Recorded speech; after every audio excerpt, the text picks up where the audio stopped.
Chevy has done a thing here at the Nürburgring. Namely, they brought 3 Corvettes, the Z06, ZR1 and ZR1X here at the Nürburgring. Did some nice lap times, and a lot of people asked me if I could make a video on it to give you my opinion. So this is what we'll be doing, but first, you can go on the website, check out for some functional error. No, but first, subscribe, like, share, you know it, but actually, important feature of the Chevy lap time is the fact that it has beaten Mustang GTD. So if you want me to make a video on that, something that I haven't done yet, let me know in the comments, and a lot of other things. So today there will be lots of opinions, facts, comparing apples to apples, apples to pears, and to a lot of other things. And later I will also dissect a lap and give you my opinion, how much faster it could have been. So, ZR1X has done 6:49.275, ZR1 6 minutes 50.763, and Z06 7 minutes 11 seconds and 826 something-ish. Now, GTD has done 6 minutes 52.072. This means that the ZR1X has beaten GTD by 3 whole seconds. Now, before we're going to get into a couple of data and opinions, first I want to tell you, if you're going to compare lap times, ZR1 or ZR1X versus GTD, that's all cool. But before 2019, every Nürburgring lap time that was submitted without video evidence and even with, you can pretty much throw them away, because everything of that was more or less trust me bro source, because no one was checking whether the car was actually street legal, whether it was running full slicks, whether it was modified, had components from a race car, you name it. Since 2019, Nürburgring is actually scrutinizing these lap times, and they are all legit. Therefore, actually, speaking of which, if you might ask yourself, why do these 3 cars, the Corvettes, ended up in a prototype category? Because they're not homologated here in Europe yet or completely. Because even Z06 is being sold in Europe, it has less horsepower because it's a completely different version, has to do with emissions, etc., etc. So they fall on the prototype, but who cares? They're US cars, so we compare them with GTD, but maybe we'll compare them also to GT3 RS. Not with the Civic, because that would be absolutely unfair towards the ZR1, because Civic beats all of these cars here. Jokes aside, other thing regarding the Nürburgring lap times before 2019, people were measuring over 20.6 kilometer track. They took out like a small straight, had to do with history and a lot of other things. So if you compare things to 6 years ago, most likely there's like at least 5 or 6 seconds per lap time difference. So again, compare only to lap times that you see on the official Nürburgring page. That's all I want to say. Now, let's compare it to GTD, 3 seconds faster. That's something to be expected from a mid-engine car with a lot more horsepower, in case of either it's a ZR1, because GTD has like 800 something, 815 or so, and ZR1 1064 or 1250 horsepower. So, I mean, yeah, of course they should have beaten the GTD. The other thing that we can compare again with the fact that GT3 RS is actually less than 1/10 of a second slower than a ZR1X. But again, we need to compare the price and performance. So ZR1 you get for $185,000, which is 155,000 euros. This you get from 250,000 euros. But when you spec the car with all the YSAC package and everything, is going to be 350. And then you still need to be allowed to buy it, because when you go to the dealer and you want to buy this, they say, sure, bro, first you buy a Macan for your wife, a Cayman for your daughter, and first the base GT3, then maybe GT4 RS, and then maybe you're allowed to buy this. We all heard it. It's in some cases it's true. You can also buy it second-hand for a lot more money, etc., etc. So whatever, in case of ZR1, you get a lots of car in return, or at least a lots of horsepower in return. And the bottom line stands, they are the fastest US car, whether this could be faster or not. Now comes the very interesting point, what a lot of people will actually say, but Chevy has used their engineers to set a lap time, so not professional race car drivers, but just vehicle dynamic engineers.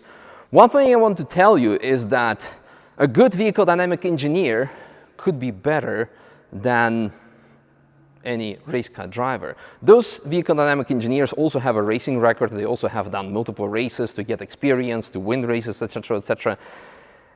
And technically wise, they have actually more experience with the car because they have developed that particular car from its very start till the end. So, but I will say that a professional race car driver from this area that knows the Nürburgring actually can go probably, I would say, from what I've seen on the laps, a couple of, I would say, safety margins that those engineers took. It was very conservative. I think we can shave off another 10 seconds. And I will tell you later in the video what those things could be and could have been. Another thing what I want to say and give massive props to Chevy team is that I live here at the Nürburgring. I'm here every day. I live here, yeah, and I work here, have multiple businesses, you name it. But I see what's happening on the track, or people tell me directly what's happening on the track. Chevy was this year and last year, I think combined maybe like, yeah, I don't know, between, let's say, between around 5 times in a year over multiple days, of course, etc. So not that often. Mustang GTD has been here much more often, running various industry pools because they're here also much more prominent. The Ford division is much more prominent here in Europe compared to Chevy's GM division. And again, when we speak about Porsche, to compare apples with apples, they are here at the Nürburgring non-stop ever since Porsche's inception, because they are not as young as Nürburgring itself, so they have much more experience, and you name it. So, big shout out to Chevy for actually doing what they've done in such a short time, just coming over here, put some engineers, and go for it, and set quite an impressive lap time. One thing that I was actually not 100% happy with, you could say, or for the sake of comparison, because we all know that driver is a very important feature. Now, there is a very minimal difference between ZR1 and ZR1X, which is around 1 second.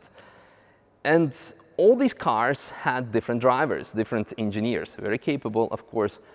But I would be much more interested to see what lap times would have been if only one person would have sat in them. And the reason why I'm saying that is because I think that we need to have a bit of controversy, maybe a bit of rage baiting. I believe that ZR1 is a better track car than a ZR1X, because although ZR1X has more horsepower, 1250, it also carries more weight. When the power is, like, of the battery is expired, you're just carrying more weight with less power, so it's not as good. Going back even more, Z06 is probably even better because you do not have the heat soak that turbos deal with. And the same with this, because compared to the previous gen of GT3 versus GT2 RS, GT2 RS or GT2 RS MR is a much more faster car. You can do much faster lap time than those cars have set with much more horsepower. But GT2 RS MR with 700 horsepower on the rear wheels only, after one lap your tires overheated, and it's difficult to replicate that lap time. So although Corvettes, the ZR1s or X's, have done this impressive lap time, I wonder if they can do the same on a second lap time. But I think Z06 can repeat that, and the GT3 RS as well definitely can repeat the same lap time that it has done. So apples with apples, pear with pears. If you like GM, you go for Corvette. If you like Ford performance, you go for GTD. If you like Porsche, you go for Porsche. At the end of the day, they're all cool cars. They all have done fantastic thing. It's great that people come here and do lap times. And my honest take on this, even though I live and breathe Nürburgring, I have been for 10 years, I make my living out of it, 99.9% of those car owners will never come here to the Nürburgring to drive their cars to the limit. So no one cares. So if you like one thing or the other, go for it. But now comes the opinion fact. Let me dissect one of the laps And in this case, I will actually talk to you about the ZR1's lap time, not the fastest ZR1X, but ZR1. If you guys want me to do the other laps, I will do as well. But as mentioned, I believe that out of the three, ZR1 is actually the most interesting one in terms of being very high horsepower car. And from what I've analyzed from the 3 laps, I believe ZR1 has the most conservative lap approach / mistakes. So I think the lap could have been at least by a pro driver who does not care of crashing the car. It would have been probably 10 seconds faster. So let's get into it. ZR1, not ZR1X. And if you want to do more, let me know in the comments below and we will dissect some other laps and give you my asked or unasked opinion. All right, welcome to the Nürburgring, or our lap analysis of Corvette ZR1, where I'm gonna give you my opinion where the car could have gone faster based on my decade of experience at the Nürburgring and seeing thousands of laps and also done thousands of laps myself. So anyway, before we get started, I want to say that I'm somewhat sad that Chevy did not create proper content around this whole thing, because they use the performance data recorder, which is basically the onboard feature of a Corvette. You have a camera and it will make this. Honestly, cool for average track day enthusiast, but when you have the fastest US car on the Nürburgring, you want to have 4K footage, you want to have maybe even helicopter footage, you want to have outside footage, and not potato camera for an average track day enthusiast. I understand they want to show this is legit, this is all car features. They also had an in-screen, like a picture-in-picture of the driver, but I would have wanted something more. I mean, me with marketing background. But anyway, we're speaking about engineering, so let's get started. So we are starting our lap shortly before the lap start. And I would say the trajectory, I'm gonna be pausing the lap and showing you with my mouse where I think that the car could have gone faster or the position of the car could have been better. So the car is losing traction at the start, and the position was also not completely ideal, but maybe like 1/10 of a second was lost there. Again, loss of traction here, rear-wheel drive, of course, lots of power. And here is the biggest, I would say, loss on this first section of the track. The V minimum, or like the slowest section or slowest speed, is 110 miles per hour, which is roughly 175 kilometers per hour. WTF is a kilometer. It's a US car. Anyway, other cars like 992 GT3 can go at least 5 or 10 kilometers per hour faster, or they are going there faster. The position is also a bit close to the curb. And also here, the car could have gone much more to the outside, because you can see there is also a rumble strip, so you could carry much more speed at the exit, because as of now, the car is still doing just 116. So from the curb, it should have been accelerating more, so you could have had much better corner exit. From here, what actually I start noticing is that the driver is almost constantly avoiding curbstones. Here is not much to notice. He's avoiding the curb in Hatzenbach, like the important one that you can use to shortcut the track, like this one over here, but he's staying off it, and therefore it's not the best of lines / sections. All right. We're sending it through here. We're going flat out using all of the 1064 horsepower towards Kühlbache and Flugplatz. Going on the brakes before the top of the crest. Most pro drivers go on the brakes after to then trail brake into the curb on the right. So the V minimum is 115, 116 miles per hour, which is about 180, 185 kilometers per hour, which is not the fastest I've seen through there, definitely for like a lap record car on Cup 2R tires. More importantly is that the car is here almost on the middle. You have about whole car width or 1.5 car width that you can use to run out by carrying more speed.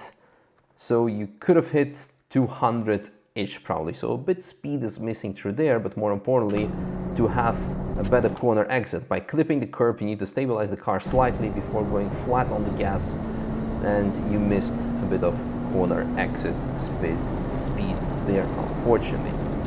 Schwindenkreuz, quite alright, 187 miles per hour, so like 301 kilometers per hour. Quite okay, going on the brakes, turning in the V minimum through here, 145 miles per hour, which is okay, but nothing exceptional, to be honest.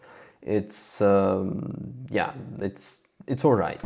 It's car running wide, and from here, instead of keeping it on the left side by keeping the steering wheel rotating to the left side, the car runs out to the outside, and therefore you start braking already on the outside. You can see actually the braking indicator while the car is still moving to the outside, and you have to position the car back left, and so you're going from this direction to this direction. Had the car stayed more on the left side, it would have been better, definitely for position into Arenberg.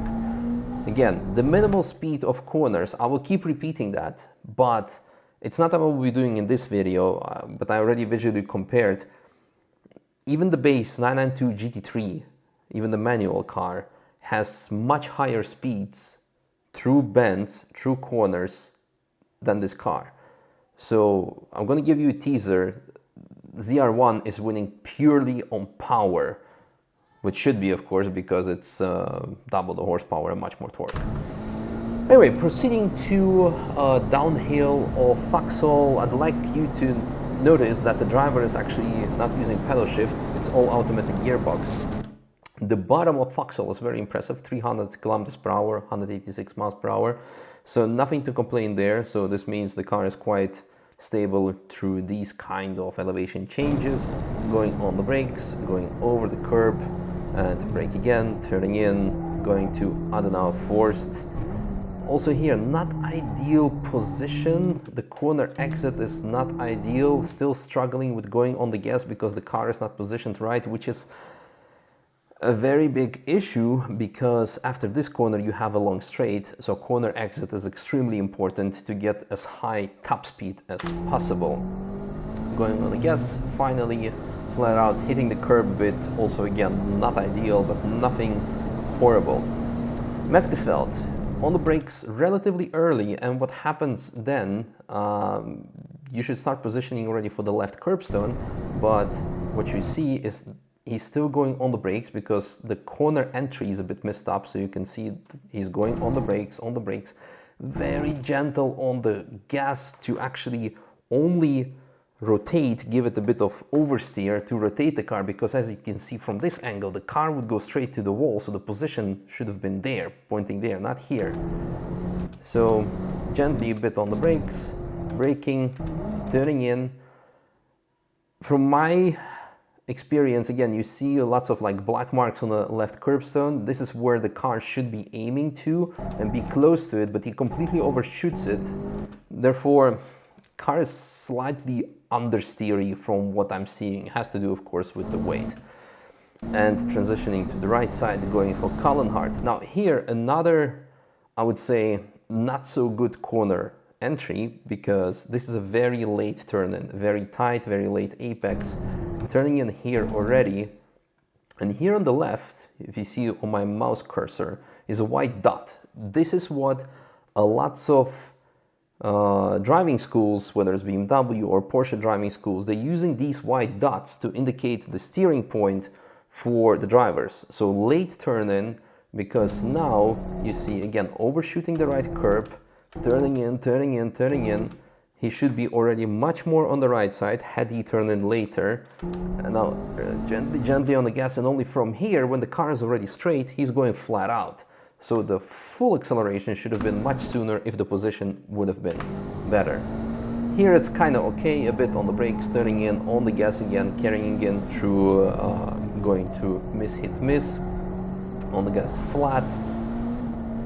Loss of traction a bit there, cost tiny bit of time. Weerseifen, also here.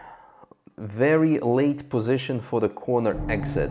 Turning, the car is still turning. He's going on the gas slightly to give it a bit of oversteer. And now flat, and had to correct slightly because he was aiming for the curb. Then to the right side, brake relatively early, to the left curbstone, to the outside.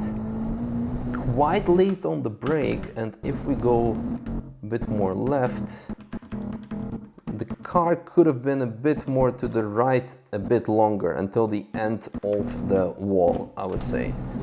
On the brake, turning, 70 miles per hour, quite okay-ish speed. So going on the gas, here is flat. Here one thing that I've noticed, to allow the links, allow the left from here, you can see that he is lifting, whereas usually, although the speed is quite high, I mean almost 260 kilometers per hour, 250 kilometers per hour, most of the cars and the lap record drivers, they keep it flat through there, because even if he would have stayed flat out, you can see he has much more runoff area still on the right. He could have stayed on the right, going on the brakes, positioning to the left side. And from here what I noticed is that with 66, 67 miles per hour, the minimum speed for this Berkwer corner, extremely important corner because it leads again to a long straight, it's significantly less than, for example, GT3. So, but with 1000 horsepower, it doesn't matter as much because you can just catch up. We also notice that he is going off the gas, so on the throttle input, you see he's lifting through it, but then again, almost 260 through the fourth left-hander of Kesselchen, quite impressive. Lifting through here significantly, could have been better. V minimum. Mud curve, 112 miles per hour, the minimum speed, which is roughly 180 kilometers per hour. Nothing special. Also, what I wonder, if this data logging system is using car's speed signal or the GPS data, because this is quite very important, because if it's just car speedometer, it could be also less on GPS speed on the real speed. Going on the gas, and here's another quite a big mistake. He's going significantly on the brakes, and the car even jumps, goes into ABS. You need to stabilize it, and losing a lot of speed, like I would say 15 miles per hour through there, if not more. Then going on the gas to catch up a bit with that, but it's quite a big loss. On the brakes, relatively early turn in for Startstrecke, nothing too crazy. Going towards carousel, the V minimum in the carousel, we have 54, 53, 52 miles per hour, which is quite okay, 85 kilometers per hour. Could be a bit faster, but nothing crazy. On the brakes, quite a lot through here, and stabilizing with the gas towards Ho 8, brakes, turn in, gas, let go, turn in, gas. That's quite good use of the throttle input. And then going towards Hedevigshöhe, followed by Wippermann. Bit on the brakes, brake again, quite hard. Avoiding the first curb, not too bad. Going on the brakes here, and still quite late on the brakes, because usually I would prefer to go on the brakes right here and then let the car actually still be slowed down by the gravity, because you're going uphill, and from here you're going flat out already.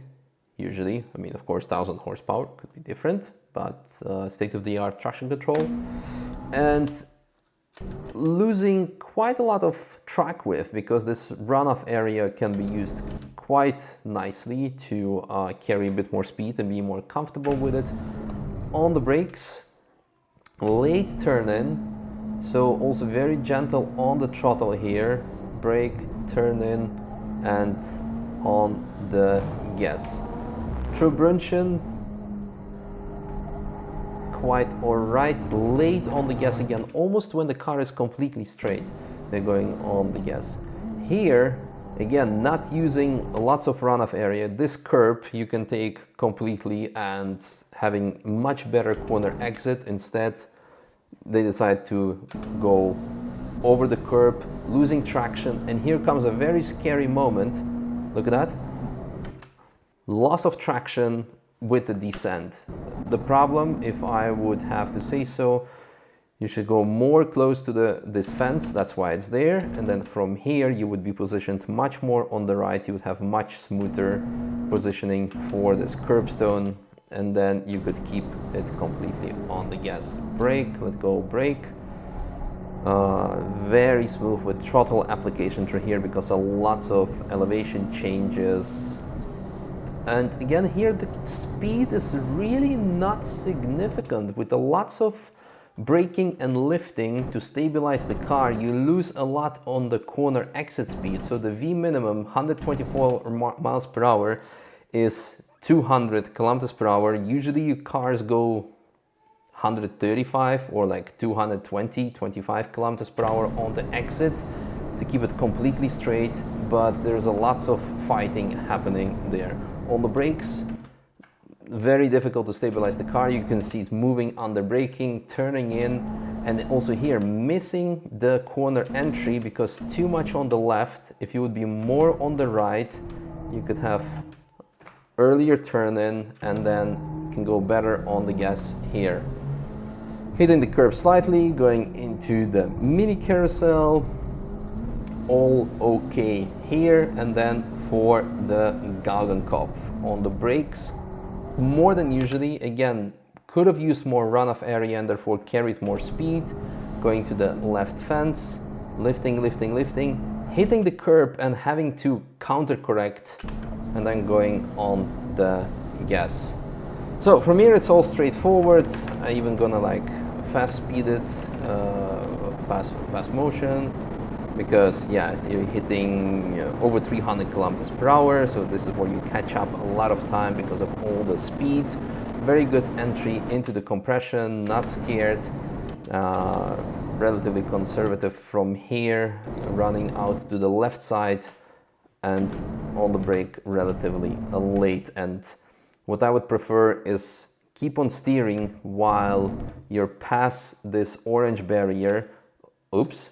Did I mess up completely? Great, fantastic. Let's go again.